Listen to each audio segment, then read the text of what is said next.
እንዴት ናችሁ? በዚህ ቪዲዮ እግሮቼን የመተሳሰር ስሜት ሲሰማኝ ወይም ደግሞ ሲምፕሊ እንደማፍታቻ የምጠቀምበትን እንቅስቃሴ ያሳያችኋለሁ። እንደምታዩት መሮጫ ማሽን ላይ ነው የሚሰራው።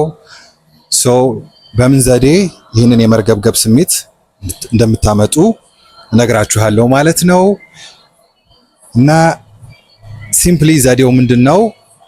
እግራችሁን ለስለስ አድርጋችሁ ጀንትሊ መሮጫ ማሽኑ ላይ ማሳረፍ ብቻ ነው የሚጠበቅባችሁ። ከናንተ የምትደበድቡት ወይም የምትጫኑት ነገር የለም። ሲምፕሊ ጀንትሊ እግራችሁን ስትለቁት እንደምታዩት ራሱ መርገብገብ ይጀምራል። የእርግብግቢቱን ፍጥነት በትንሹ ለመጨመር ከፈለጋችሁ እዛው ቀለል አድርጋችሁ መጫን ያችሁ ፍጥነቱ ይጨምራል ማለት ነው። ለስለስ እንዲል ከፈለጋችሁ እግራችሁን ሞር ለቀቅ ታደርጉታላችሁ ማለት ነው።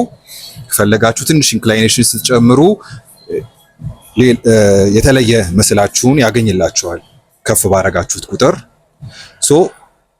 አጀስት እያደረጋችሁ ፍጥነቱንም ኢንክላይኔሽኑም ዳገቱም ማለት ነው እሱን እያስተካከላችሁ የእናንተንም አቋቋም ለምሳሌ እንደዚህ ተኝቼ ስሰራ ሞር እስከ ግሉቴ ድረስ ይሰማኛል።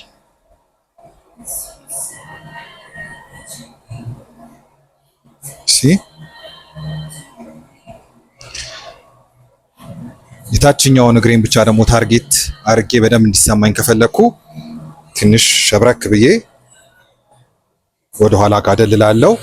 ይሄን ካልፌን በደንብ ያፍታታልኛል ማለት ነው።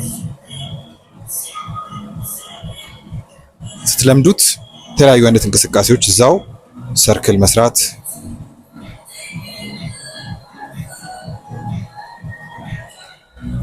ኤክስፐሪመንት እያደረጋችሁ የራሳችሁም አዲስ አይነት ነገር መፍጠር ትችላላችሁ።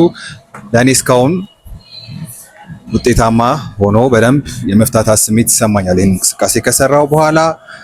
እስቲ እናንተም ደግሞ ሞክሩት። ቴንክ ዩ